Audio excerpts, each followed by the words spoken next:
हर हर महादेव। शिव पुराण में रुद्र संहिता के तृतीय पार्वती खंड में आज हम पढ़ेंगे मैना और हिमालय की बातचीत, पार्वती तथा हिमवान के स्वप्न तथा भगवान शिव से मंगल ग्रह की उत्पत्ति का प्रसंग। हर हर महादेव। ब्रह्मा जी कहते हैं, नारद, जब तुम स्वर्गलोक को चले गए तब से कुछ काल और व्यतीत हो जाने पर एक दिन मैना ने हिमवान के निकट जाकर उन्हें प्रणाम किया। फिर खड़ी हो गई कामिनी मैना अपने पति से विनय पूर्वक बोली। मैना ने कहा, प्राणनाथ, उस दिन नारद मुनि ने जो बात कही थी उसको स्त्री स्वभाव के कारण मैंने अच्छी तरह नहीं समझा। मेरी तो यह प्रार्थना है कि आप कन्या का विवाह किसी सुंदर वर के साथ कर दीजिए। वह विवाह सर्वथा अपूर्व सुख देने वाला होगा। गिरिजा का वर शुभ लक्षणों से संपन्न और कुलीन होना चाहिए। मेरी बेटी मुझे प्राणों से भी अधिक प्रिय है। वह उत्तम वर पाकर जिस प्रकार भी प्रसन्न और सुखी हो सके वैसा कीजिए। आपको मेरा नमस्कार है। ऐसा कहकर मैना अपने पति के चरणों पर गिर पड़ी। उस समय उनके मुख पर आंसुओं की धारा बह रही थी। प्राज्ञ शिरोमणि हिमवान ने उन्हें उठाया और यथावत समझाना आरंभ किया। हिमवान बोले, देवी मैना के मैं यथार्थ और तत्व की बात कर बताता हूँ, सुनो। भ्रम छोड़ो, मुनि की बात कभी झूठी नहीं हो सकती। यदि बेटी पर तुम्हें स्नेह है तो उसे सादर शिक्षा दो कि वह भक्ति पूर्वक सुस्थिर चित्त से भगवान शंकर के लिए तप करे। मैना के यदि भगवान शिव प्रसन्न होकर काली का पाण ग्रहण कर लेते हैं तो सब शुभ ही होगा। नारद जी का बताया हुआ अमंगल या अशुभ नष्ट हो जाएगा। शिव के समीप सारे अमंगल सदा मंगल रूप हो जाते हैं। इसलिए तुम पुत्री को शिव की प्राप्ति के लिए तपस्या करने की शीघ्र शिक्षा दो। ब्रह्मा जी कहते हैं, नारद, हिमवान की यह बात सुनकर मैना को बड़ी प्रसन्नता हुई। वे तपस्या में रुचि उत्पन्न करने के लिए पुत्री को उपदेश देने के निमित्त उसके पास गईं, परंतु बेटी के सुकुमार अंग पर दृष्टिपात करके मैना के मन में बड़ी व्यथा हुई। उनके दोनों नेत्रों में तुरंत आंसू भर आए। फिर तो गिरी प्रिया मैना में अपनी पुत्री को उपदेश देने की शक्ति नहीं रह गई। अपनी माता की उस चेष्टा को पार्वती जी शीघ्र ही ताड़ गईं। तब वे सर्वज्ञ परमेश्वरी कालिका देवी माता को बारंबार आश्वासन दे तुरंत बोली। पार्वती ने कहा, माँ, तुम बड़ी समझदार हो, मेरे यह बात सुनो। आज पिछली रात्रि के समय ब्रह्म मुहूर्त में मैंने एक स्वप्न देखा है, उसे बताती हूँ। माता जी, स्वप्न में एक दयालु एवं तपस्वी ब्राह्मण ने मुझे शिव की प्रसन्नता के लिए उत्तम तपस्या करने का प्रसन्नता पूर्वक उपदेश दिया है। नारद यह सुनकर मैना ने शीघ्र अपने पति को बुलाया और पुत्री के देखे हुए स्वप्न को पूर्णतः कह सुनाया। मैना के मुख से पुत्री के स्वप्न को सुनकर गिरिराज हिमालय बड़े प्रसन्न हुए और अपनी प्रिय पत्नी को समझाते हुए बोले। गिरिराज ने कहा, प्रिय, पिछली रात में मैंने भी एक स्वप्न देखा है। मैं आदर पूर्वक उसे बताता हूँ, तुम प्रेम पूर्वक उसे सुनो। एक बड़े उत्तम तपस्वी थे। नारद जी ने वर के जैसे लक्षण बताए थे, उन्हीं लक्षणों से युक्त शरीर को उन्होंने धारण कर रखा था। वे बड़ी प्रसन्नता के साथ मेरे नगर के निकट तपस्या करने के लिए आए। उन्हें देखकर मुझे बड़ा हर्ष हुआ और मैं अपनी पुत्री को साथ लेकर उनके पास गया। उस समय मुझे ज्ञात हुआ कि नारद जी के बताए हुए वर भगवान शंभु ये ही हैं। तब मैंने उन तपस्वी की सेवा के लिए अपनी पुत्री को उपदेश देकर उनसे भी प्रार्थना की कि वे इसकी सेवा स्वीकार करें, परंतु उस समय उन्होंने मेरी बात नहीं मानी। इतने में ही वहां सांख्य और वेदांत के अनुसार बहुत बड़ा विवाद छिड़ गया। तदनंतर उनकी आज्ञा से मेरी बेटी वहीं रह गई और अपने हृदय में उन्हीं की कामना रखकर भक्ति पूर्वक उनकी सेवा करने लगी। सुमुख, यही मेरा देखा हुआ स्वप्न है जिसे मैंने तुम्हें बता दिया। अतः प्रिय, मैंने कुछ काल तक इस स्वप्न के फल की परीक्षा या प्रतीक्षा करनी चाहिए। इस समय यही उचित जान पड़ता है। तुम निश्चित समझो, यही मेरा विचार है। ब्रह्मा जी कहते हैं, मुनीश्वर नारद, ऐसा कहकर गिरिराज हिमवान और मैना का शुद्ध हृदय से उस स्वप्न के फल की परीक्षा एवं प्रतीक्षा करने लगे। देवर्षि शिवभक्त शिरोमणि भगवान शंकर का यश परम पावन मंगलकारी भक्ति वर्धक और उत्तम है। तुम इसे आदर पूर्वक सुनो। दक्ष यज्ञ से अपने निवास स्थान कैलाश पर्वत पर आकर भगवान शंभु प्रिया विरह से कातर हो गए और प्राणों से भी अधिक प्यारी सती देवी का हृदय से चिंतन करने लगे। अपने पार्षदों को बुलाकर सती के लिए शोक करते हुए उनके प्रेमवर्धक गुणों का अत्यंत प्रीतिपूर्वक वर्णन करने लगे। यह सब उन्होंने सांसारिक गति को दिखाने के लिए किया।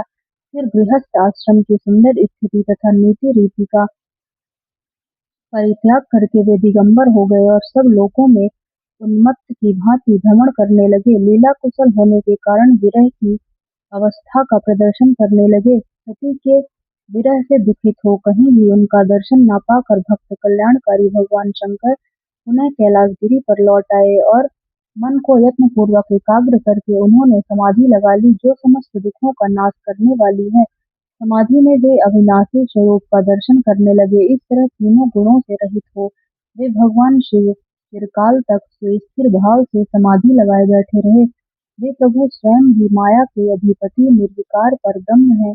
तदनंतर जब असंख्य वर्ष व्यतीत हो गए तब उन्होंने समाधि छोड़ी। उसके बाद तुरंत ही जो चरित्र हुआ उसे मैं तुम्हें बताता हूँ। भगवान शिव के ललाट से उस समय श्रम जनित पसीने की एक बूंद पृथ्वी पर गिरी और तत्काल एक शिशु के रूप में परिणत हो गई। मुने, उस बालक के 4 भुजाएं थीं, शरीर की कांति लाल थी और आकार मनोहर था। दिव्य दीप्ति से दीप्तिमान वह शोभाशाली बालक अत्यंत दुष्ट तेज से संपन्न था। तथापि उस समय लोकाचार परायण परमेश्वर शिव के आगे वह साधारण शिशु की भांति रोने लगा। यह देख पृथ्वी भगवान शंकर से भय मान उत्तम बुद्धि से विचार करने के पश्चात सुंदरी स्त्री का रूप धारण करके वहीं प्रकट हो गई। उन्होंने उस सुंदर बालक को तुरंत उठाकर अपनी गोद में रख लिया और अपने ऊपर प्रकट होने वाले दूध को ही स्तन्य के रूप में उसे पिलाने लगी। उन्होंने स्नेह से उसका मुंह चूमा और अपना ही बालक मान हंस हंस कर उसे खिलाने लगी। परमेश्वर शिव का हित साधन करने वाली पृथ्वी देवी सच्चे भाव से स्वयं उसकी माता बन गई। संसार के सृष्टि करने वाले परम कौतुकी एवं विद्वान अंतर्यामी शंभु वह चरित्र देखकर हंस पड़े और पृथ्वी को पहचान कर उनसे बोले, धरणी, तुम धन्य हो, मेरे इस पुत्र का प्रेम पूर्वक पालन करो। यह श्रेष्ठ शिशु मुझ महातेजस्वी शंभु के श्रम जल पसीने से तुम्हारे ही ऊपर उत्पन्न हुआ है। वसुधे, यह प्रियकारी बालक यद्यपि मेरे श्रमजल से प्रकट हुआ है, तथापि तुम्हारे नाम से तुम्हारे ही पुत्र के रूप में इसकी ख्याति होगी। यह सदा विविध तापों से रहित होगा, अत्यंत गुणवान और भूमि देने वाला होगा। यह मुझे भी सुख प्रदान करेगा। तुम इसे अपनी रुचि के अनुसार ग्रहण करो। ब्रह्मा जी कहते हैं, नारद, ऐसा कहकर भगवान शिव चुप हो गए। उनके हृदय से विरह का प्रभाव कुछ कम हो गया। उनमें विरह क्या था, वे लोकाचार का पालन कर रहे थे। वास्तव में सत्पुरुषों के प्रिय श्री रुद्रदेव निर्विकार परमात्मा ही है। शिव की उपर्युक्त आज्ञा को शिरोधार्य करके पुत्र सहित पृथ्वी देवी शीघ्र ही अपने स्थान को चली गईं। उन्हें आत्यंतिक सुख मिला। वह बालक धौम नाम से प्रसिद्ध हो युवा होने पर तुरंत काशी चला गया और वहां उसने दीर्घ काल तक भगवान शंकर की सेवा की। विश्वनाथ जी की कृपा से ग्रह की पदवी पाकर वे भूमि कुमार शीघ्र ही श्रेष्ठ एवं दिव्य लोक में चले गए, जो सुखलोक से परे है। भगवान शिव का गंगा अवतरण, तीर्थ में तपस्या के लिए आना, हिमवान द्वारा उनका स्वागत, पूजन और स्तवन तथा भगवान शिव की आज्ञा के अनुसार उनका उस स्थान पर दूसरों को न जाने देने की व्यवस्था करना। ब्रह्मा जी कहते हैं, नारद, हिमवान की पुत्री लोक पूजित शक्ति स्वरूपा पार्वती हिमालय के घर में रहकर बढ़ने लगी। जब उनकी अवस्था 8 वर्ष की हो गई तब सती के विरह से कातर हुए शंभु को उनके जन्म का समाचार मिला। नारद उस अद्भुत बालिका पार्वती को हृदय में रखकर वे मन ही मन बड़े आनंद का अनुभव करने लगे। इसी बीच में लौकिक गति का आश्रय ले शंभु ने अपने मन को एकाग्र करने के लिए तप करने का विचार किया। नंदी आदि कुछ शांत पार्षदों को साथ ले वे हिमालय के उत्तम शिखर पर गंगावतार नामक तीर्थ में चले आए। जब पूर्व काल में ब्रह्माधाम से च्युत होकर समस्त पाप राशि का विनाश करने के लिए चली हुई परम पावनी गंगा पहल भूतल पर अवतीर्ण हुई थी। जितेंद्रिय हरने वाली हर ने वहीं रहकर तपस्या आरंभ की। वे आलस्य रहित हो चेतन ज्ञान स्वरूप नित्य ज्योतिर्मय निरामय जगन्मय चिदानंद स्वरूप द्वैतहीन तथा आश्रय रहित अपने आत्मभूत परमात्मा का एकाग्र भाव से चिंतन करने लगे। भगवान हर के ध्यान परायण होने पर नंदी भृगु आदि कुछ अन्य पार्षद गण भी ध्यान में तत्पर हो गए। उस समय कुछ ही प्रमथ गण परमात्मा शंभु की सेवा करते थे। वे सब के सब मौन रहते और एक शब्द भी नहीं बोलते। कुछ द्वारपाल हो। इसी समय गिरिराज हिमवान उस औषधि बहुल शिखर पर भगवान शंकर का शुभागमन सुनकर उनके प्रति आदर की भावना से वहां आए। आकर सेवकों सहित गिरिराज ने भगवान रुद्र को प्रणाम किया, उनकी पूजा की और अत्यंत प्रसन्न हो हाथ जोड़ उनका सुंदर स्तवन किया। फिर हिमालय ने कहा, प्रभु, मेरे सौभाग्य का उदय हुआ है जो आप यहाँ पधारे हैं। आपने मुझे सनाथ कर दिया, क्यों ना हो। महात्माओं ने यह ठीक ही वर्णन किया है कि आप दीन वत्सल हैं। आज मेरा जन्म सफल हो गया, आज मेरा जीवन सफल हुआ और आज मेरा सब कुछ सफल हो गया, क्योंकि आपने यहाँ पदार्पण करने का कष्ट उठाया है। महेश्वर, आप मुझे अपना दास समझकर शांत भाव से मुझे सेवा के लिए आज्ञा दीजिए। मैं बड़ी प्रसन्नता से अनन्य चित्त होकर आपकी सेवा करूंगा। ब्रह्मा जी कहते हैं, नारद, गिरिराज का यह वचन सुनकर महेश्वर ने किंचित आंखें खोली और सेवकों सहित हिमवान को देखा। सेवकों सहित गिरिराज को उपस्थित देख ध्यान योग में स्थित वे जगदीश्वर वृषभध्वज ने मुस्कुराते हुए से कहा, महेश्वर बोले, शैलराज, मैं तुम्हारे शिखर पर एकांत में तपस्या करने के लिए आया हूँ। तुम ऐसा प्रबंध करो जिससे कोई भी मेरे निकट न आ सके। तुम महात्मा हो, तपस्या के धाम हो तथा मुनियों, देवताओं, राक्षसों और अन्य महात्माओं को भी सदा आश्रय देने वाले हो। द्विज आदि का तुम्हारे ऊपर सदा ही निवास रहता है। तुम गंगा से अभिषिक्त होकर सदा के लिए पवित्र हो गए हो। दूसरों का उपकार करने वाले तथा संपूर्ण पर्वतों के सामर्थ्यशाली राजा हो। गिरिराज, मैं यहाँ गंगावतरण स्थल में तुम्हारे आश्रित होकर आत्म संयम पूर्वक बड़ी प्रसन्नता के साथ तपस्या करूंगा। शैलराज, गिरिश्रेष्ठ, जिस साधन से यहाँ मेरी तपस्या बिना किसी विघ्न बाधा के चालू रह सके, उसे इस समय प्रयत्न पूर्वक करो। पर्वत प्रवर, मेरी यही सबसे बड़ी सेवा है। तुम अपने घर जाओ और मैंने जो कुछ कहा है उसका उत्तम प्रीति से यत्न पूर्वक प्रबंध करो। ब्रह्मा जी कहते हैं, नारद, ऐसा कहकर सृष्टिकर्ता जगदीश्वर भगवान शंभु चुप हो गए। उस समय गिरिराज ने शंभु से प्रेम पूर्वक यह बात कही, जगन्नाथ परमेश्वर, आज मैंने अपने प्रदेश में स्थित हुए आपका स्वागत पूर्वक पूजन किया है। यही मेरे लिए महान सौभाग्य की बात है। अब आपसे और क्या प्रार्थना करूं। महेश्वर, कितने ही देवता बड़े बड़े यत्न का आश्रय लें, महान तप करके भी आपको नहीं पाते। वे ही आप यहाँ स्वयं उपस्थित हो गए। मुझसे बढ़कर श्रेष्ठ सौभाग्यशाली और पुण्यात्मा दूसरा कोई नहीं है, क्योंकि आप मेरे पृष्ठभाग पर तपस्या के लिए उपस्थित हुए हैं।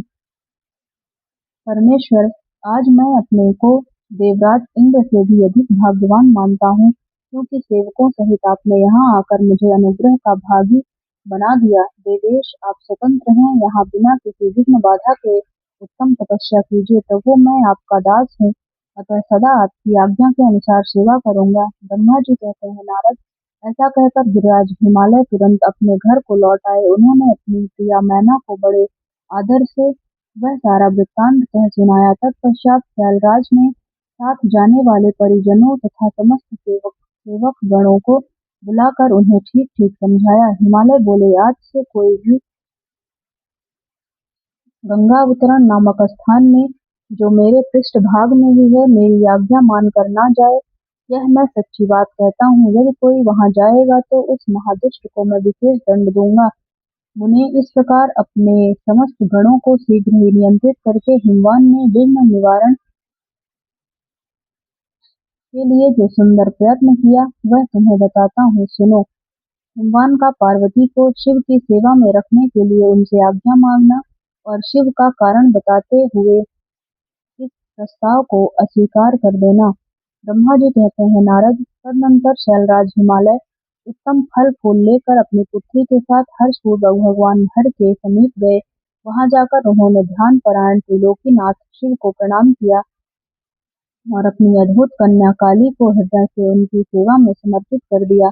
फल फूल आदि सारी सामग्री उनके सामने रखकर पुत्री को आगे करके शैलराज ने शंभु से कहा, भगवान, मेरी पुत्री अब भगवान चंद्रशेखर की सेवा करने के लिए उत्सुक है, अतः आपकी आराधन की इच्छा से मैं इसको साथ लाया हूँ। यह अपनी दो सखियों के साथ सदा आप शंकर की सेवा में रहे। नाथ, यदि आपका मुझ पर अनुग्रह है तो इस कन्या को सेवा के लिए आज्ञा दीजिए। तब भगवान शंकर ने उस परम मनोहर काम रूपिणी कन्या को देखकर आंखें मूंद ली और अपने त्रिगुणातीत अविनाशी परम तत्वमय उत्तम रूप का ध्यान आरंभ किया। उस समय सर्वेश्वर एवं सर्वव्यापी जटाजूटधारी वेदांत वेद्य चंद्र कला विभूषण शंभु उत्तम आसन पर बैठकर नेत्र बंद किए तप ध्यान में ही लग गए। यह देख हिमाचल ने मस्तक झुकाकर पुनः उनके चरणों में प्रणाम किया। यद्यपि उनके हृदय में दीनता नहीं थी तो भी वे उस समय इस संशय में पड़ गए कि न जाने भगवान मेरी प्रार्थना स्वीकार करेंगे या नहीं। वक्ताओं में श्रेष्ठ गिरिराज हिमवान ने जगत के एकमात्र बंधु भगवान शिव से इस प्रकार कहा। हिमालय बोले, देवादिदेव महादेव करुणा कर शंकर विभो, मैं आपकी शरण में आया हूँ, आंखें खोलकर मेरी ओर देखिए। शिव सर्व महेशान जगत को आनंद प्रदान करने वाले प्रभु महादेव, आप संपूर्ण आपत्तियों का निवारण करने वाले हैं। मैं आपको प्रणाम करता हूँ। स्वामी प्रभु, मैं अपनी इस पुत्री के साथ प्रतिदिन आपका दर्शन करने के लिए आऊंगा, इसके लिए आदेश दीजिए। उनकी यह बात सुनकर देवादिदेव महेश्वर ने आंखें खोलकर ध्यान छोड़ दिया और कुछ सोचकर विचार कर कहा। महेश्वर बोले, गिरिराज, तुम अपने इस कुमारी कन्या को घर में रखकर ही नित्य मेरे दर्शन को आ सकते हो, अन्यथा मेरा दर्शन नहीं हो सकता। महेश्वर की ऐसी बात सुनकर शिवा के पिता हिमवान मस्तक झुकाकर उन भगवान शिव से बोले, प्रभु, यह तो बताइए किस कारण से मैं इस कन्या के साथ आपके दर्शन के लिए नहीं आ सकता? क्या यह आपकी सेवा के योग्य नहीं है? फिर इसे नहीं लाने का क्या कारण है? यह मेरी समझ में नहीं आता। यह सुनकर भगवान वृषभध्वज शंभु हंसने लगे और विशेषतः दुष्ट योगियों को लोकाचार लोकाचार का दर्शन कराते हुए वे हिमालय से बोले, शैलराज, यह कुमारी सुंदर कटि प्रदेश से सुशोभित तनवंगी चंद्रमुखी और शुभ लक्षणों से संपन्न है, इसलिए इसे मेरे समीप तुम्हें नहीं लाना चाहिए। इसके लिए मैं तुम्हें बारंबार रोकता हूँ। वेद के पारंगत विद्वानों ने नारी को माया रूपिणी कहा है। विशेषतः युवती स्त्री तो तपस्वी जनों के तप में विघ्न डालने वाली ही होती है। वे श्रेष्ठ, मैं तपस्वी योगी और सदा माया से निर्लिप्त रहने वाला हूँ। मुझे युवती स्त्री से क्या प्रयोजन है? तपस्वियों के श्रेष्ठ आश्रय हिमालय, इसलिए फिर तुम्हें ऐसी बात नहीं कहनी चाहिए, क्योंकि तुम वेदोक्त धर्म में प्रवीण, ज्ञानियों में श्रेष्ठ और विद्वान हो। अचल राज, स्त्री के संग से मन में शीघ्र ही विषय वासना उत्पन्न हो जाती है, इससे वैराग्य नष्ट हो जाता है और वैराग्य न होने से पुरुष उत्तम तपस्या से भ्रष्ट हो जाता है। इसलिए शैल, तपस्वी को स्त्रियों का संग नहीं करना चाहिए, क्योंकि स्त्री महाविषय वासना की जड़ एवं ज्ञान वैराग्य का विनाश करने वाली होती है। ब्रह्मा जी कहते हैं, नारद, इस तरह की बहुत सी बातें कहकर महायोगी महायोगी शिरोमणि भगवान महेश्वर चुप हो गए। देवर्षि शंभु का यह निरामय निस्नेह प्रिय और निष्ठुर वचन सुनकर काली के पिता हिमवान चकित, कुछ व्याकुल और चुप हो गए। तपस्वी शिव की कही हुई बात सुनकर और गिरिराज हिमवान को चकित हुआ जानकर भवानी पार्वती उस समय भगवान शिव को प्रणाम करके विशद वचन बोली। हर हर महादेव। इस वीडियो में यहीं तक था। मिलते हैं आपसे नेक्स्ट वीडियो में। तब तक के लिए आप सभी को श्री शिवाय नमस्तुभ्यम। हर हर महादेव।